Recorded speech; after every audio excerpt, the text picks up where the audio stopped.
43 million babies in the world have been deprived of. That opportunity is life.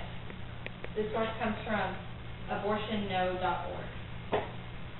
My sources come from abortionno.org, steadyhealth.com, afterabortion.com, pregnancycenters.org, abortionno.org, lifenews.com, notablequotes.com, illinoisrighttolive.com, sodahead.com, priestforlife.org, physicianforlife.org, csmonitor.com, cdcgovernment.org, prolife.com, and Wikipedia. The problem I want to talk to you about today is abortion, something that I consider as a worldwide problem. Abortion is defined as the removal of an embryo or fetus from the uterus in order to end pregnancy. This, to me, is murder. There are several other options to an unwanted pregnancy besides abortion. One option is to be considered is to give the baby up for adoption. An adoption can be open or closed. A second option is to raise the baby. Before I discuss more about the solution, I'd like to talk more about the problem. The problem is abortion. In my mind, it isn't morally right to kill a baby in a mother's womb just because she doesn't want to change her life to support a baby. There are many things that are dangerous and emotionally traumatic when a woman decides to undergo such a thing as an abortion. An abortion is an unnatural process that interrupts one of the primary functions of a woman. A woman's body naturally resists the abortion, which causes physical and emotional problems. These problems include, but aren't limited to, death, infertility, and the female reproductive system will never be the same.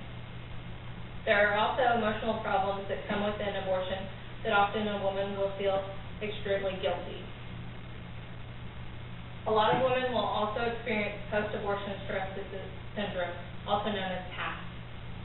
In a study of post-abortion patients, only 8 weeks after their abortions, researchers found that 44% complained of nervous disorders, 36 had experienced disturbances in their sleep, and 31 had regrets about their decision, and 11% had been prescribed depression medication by their doctor.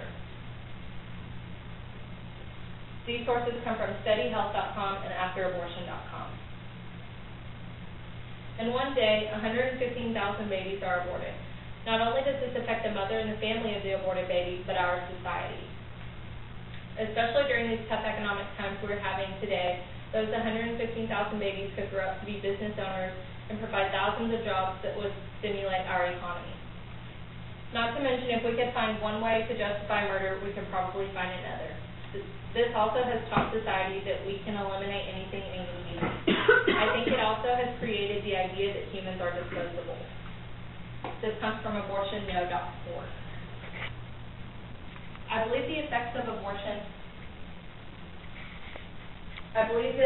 the effects of abortion affect everyone. The mother is affected by the physical and emotional things that come with the process, as well as her family and support groups helping her cope.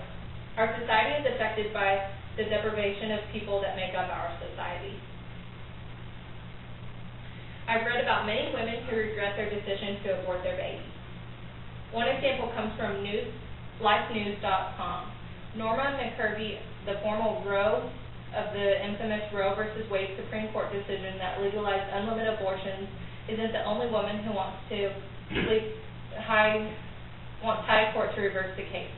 Joining McCurvey at a press conference this week were women who had abortions and say it was the worst decision of her life. One woman on this news site states that it's been 14 years since her last abortion and it's been a week since her last nightmare. This comes from lifenews.com. Abortion is a problem all over the world. It is estimated that 43% of women will have at least one abortion by the time they are 45 years old. 47% of all abortions are performed on women who have had at least one previous abortion. It is also estimated that 42 million abortions are performed each year all over the world, and it is broken down to 115,000 a day. This comes from abortionno.org.